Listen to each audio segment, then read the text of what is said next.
ভেবি Sadiq camp সহ ছাত্র জনতা, শিবির জনতা তারেক রহমানকে যে কঠিন বার্তা দিয়েছে, তারেক জিয়া সেই বার্তায় ভয় পেয়েছে।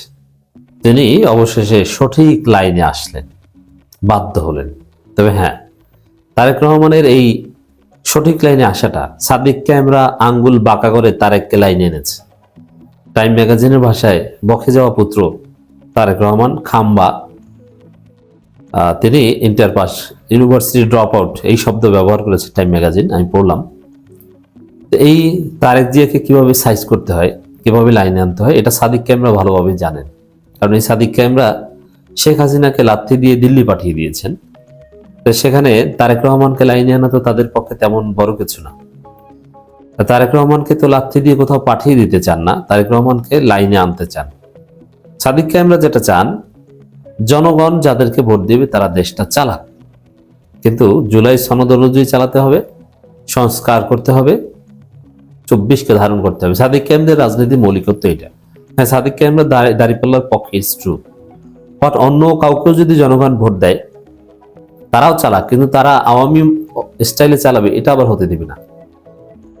এখানে ওয়াচডগের ভূমিকা পালন করবে সাদিক ক্যাম্পরা। সাদিক ক্যাম্প বলতে আমি পুরো ছাত্র জনতাকে বুঝি, যেহেতু সাদিক ক্যাম্প জুলাইয়ের ভিপি, সাদিক ক্যাম্প বাংলাদেশের ভিপি, এজন্য সাদিক ক্যাম্প বলে পুরো বাংলাদেশের ছাত্র সমাজ সেখানে আছে, ছাত্র সমাজের নির্বাচিত প্রতিনিধি। শিবির সাধারণ শিক্ষার্থীদের মাধ্যমে নির্বাচিত ছাত্র সংগঠন নয়। এজন্যে প্রথমে আমি বলি সাদিক ক্যাম্প, ব্যক্তি সাদিক ক্যাম্প টোটাল বাংলাদেশের ছাত্র সমাজের প্রতিনিধি। এনসিপির ছাত্র সংগঠন যারা করে, ছাত্র শক্তি, তাদেরও প্রতিনিধি। তো দর্শক, সাদিক ক্যাম্প যে থ্রেট দিয়েছিল গণভোট বিষয়ে তারেক রহমানকে, গণভোট বিষয়ে আপনি কেন বলেন না, একটা শব্দও বলেন না, শেখ হাসিনার মতো পরিণতি হবে, এরকম একটা কথা বলেছিলেন সাদিক ক্যাম্প। আমরা হাসিনাকে লাথি দিয়ে দিল্লি পাঠিয়েছি, তা আপনাকেও কিন্তু সেভাবে ডিল করব, এই শব্দটা বলেছে, ডিল। তারপরে পরের দিনই সাদিক ফলাফল পেয়েছে। তারেক রহমান বলছে যে ধানের শেষে সিল মারুন, গণভোটে হা বলুন। এখন তারেক রহমানের যে এই ঐতিহাসিক প্যারাডাইম শিফট, অবশেষে এতদিন হয়ে গেল একবারও গণভোটে হা দিতে বললেন না, কিন্তু এখন বললেন শেষ পর্যায়ে এসে। এতে হঠাৎ করে বিএনপি রাজনীতি এলোমেলো কিভাবে? প্রথম কথা হচ্ছে যে এটা বলেছে সাদিক ক্যাম্পের ভয়ে, ছাত্র জনতার ভয়ে বলেছেন, যে ছাত্র জনতা কিনা আসলেই হাসিনার মতো লাথি দিয়ে বঙ্গোপসাগরে পাঠায়। দিল্লি তো আর গ্রহণ করবে না, পাকিস্তানও গ্রহণ করে কিনা সন্দেহ আছে। বঙ্গোপসাগরে পড়া লাগবে, কোনো নৌঘাঁটি থাকলে ওখানে আশ্রয় নিতে পারবে, ভয়ে বলেছেন।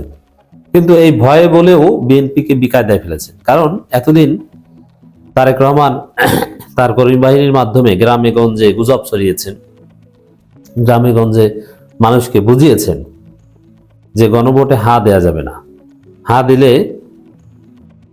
সংবিধানে বিসমিল্লাহ থাকবে না, গণভোটে হা দিলে 16ই ডিসেম্বর থাকবে না, গণভোটে হা দিলে রাজাকাররা জিতবে। এইসব কথাবার্তা তারেক রহমান তার লোকদের মাধ্যমে গ্রামে গঞ্জে এতদিন বলিয়েছেন।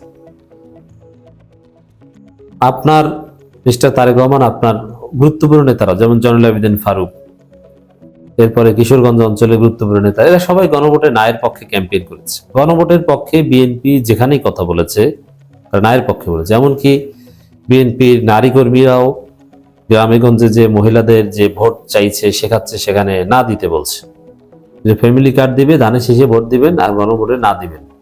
কারণ হা দিলে কিন্তু রাজাকার জিতে যাবে, হা দিলে কিন্তু এই হবে সেই হবে। এখন একদিকে নজরুল ইসলাম খান বলেন গণভোটে হায়ের পক্ষে, আর একদিকে মাঠ পর্যায়ের বিএনপি বলে গণভোটে নায়ের পক্ষে, আর একদিকে জয়নুল আবেদিন ফারুক বলেন যে গণভোটে নায়ের পক্ষে। এখন তারেক রহমান আবার বলেন গণভোটে হায়ের পক্ষে। তো বিএনপিতে কোনো শৃঙ্খলা আছে? বিএনপি রাজনীতি তো এলোমেলো। আসলে যারা বিএনপিকে পছন্দ করেন তারা গণভোটে হা দিবেন না না দিবেন এটাতে তারা এখনো সিরিয়াস না, এখনো ডিটারমাইন্ড না। কারণ তারা দেখছেন যে তাদের লোকাল নেতা বলে নায়ের পক্ষে, তাদের আরেকটু বড় নেতা বলে হায়ের পক্ষে, এখন আবার তারেক জিয়া বলেন হায়ের পক্ষে। এখন এটা কি তারেক জিয়ার মুখের কথা? যদিও মুখে বলেছেন, তারেক জিয়া এমন ভাবে বলেছেন, এটা একটা ইম্প্যাক্ট রয়েছে এবং এটা ঘুরানো কঠিন, অস্বীকার করা কঠিন। তারেক সমাবেশে বলেছেন, এখন আবার গ্রামে গঞ্জে বিএনপির লোকজন নায়ের পক্ষে বলবে, ইটস ভেরি টাফ। এখানে একটা মাইন্ডকে চিপে পড়েছে।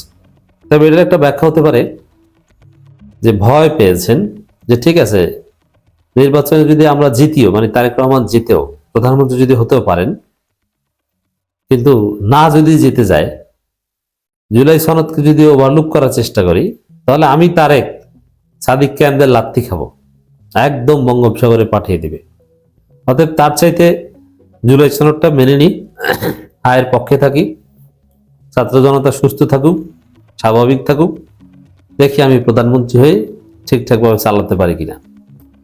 এ ধরনের চিন্তাভাবনা তারেক রহমানের মধ্যে হয়েছে। অতএব যদি এটা হয়ে থাকে যে তারেক রহমান বিএনপি লাইনে এসেছে, তাহলে আমি এর ক্রেডিট দিব সাদিক ক্যাম্পদের।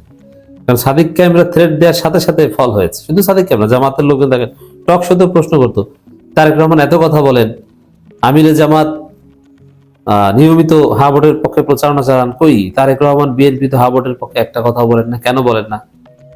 চারিদিকে যখন জামাত শিবির অ্যাক্টিভিস্ট এই প্রশ্ন তুললো, আর বেসিক্যালি সাদিক ক্যাম্প থ্রেড দিল, এরপরে তারেক রহমান লাইনে এসে গেছেন। বিএনপি চেয়ারম্যান তারেক রহমান বলেছেন, আগামী 12 তারিখ আপনার ধানের শীষ ও গণভোটে হায়ের পক্ষে রায় দেবেন। আমাদেরকে অবশ্যই শহীদ আবু সাঈদের স্বপ্ন বাস্তবায়ন করতে হবে। তারেক রহমান বলেন, আপনারা জানেন আমরা একত্রিশ দফা সংস্কার, ওই যে তারেক রহমান যে আই হ্যাভ এ প্ল্যান বলেছিলেন, এই আই হ্যাভ এ প্ল্যানের একটা দিক হচ্ছে একত্রিশ দফা। আই হ্যাভ এ প্ল্যানে আলাদা কোনো রহস্য নাই, একত্রিশ দফা। আর বাকিটা গোপন আই হ্যাভ এ প্ল্যান হচ্ছে, যদি সরাসরি জিজ্ঞেস করেন আই হ্যাভ এ প্ল্যান কি, তাহলে উত্তর দেবে একত্রিশ দফা। আর একত্রিশ দফা ভুয়া, একত্রিশ দফার সাথে 24 নাই, 24-এর বিপ্লব, 24-এর দ্বিতীয় স্বাধীনতা, এগুলো নেই, নাম্বার ওয়ান। দ্বিতীয় হচ্ছে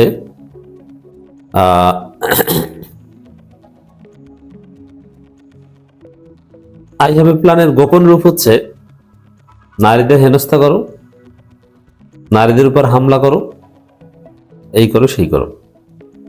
তবে নারীদের উপর হামলার ফল বিএনপি পেতে শুরু করেছে।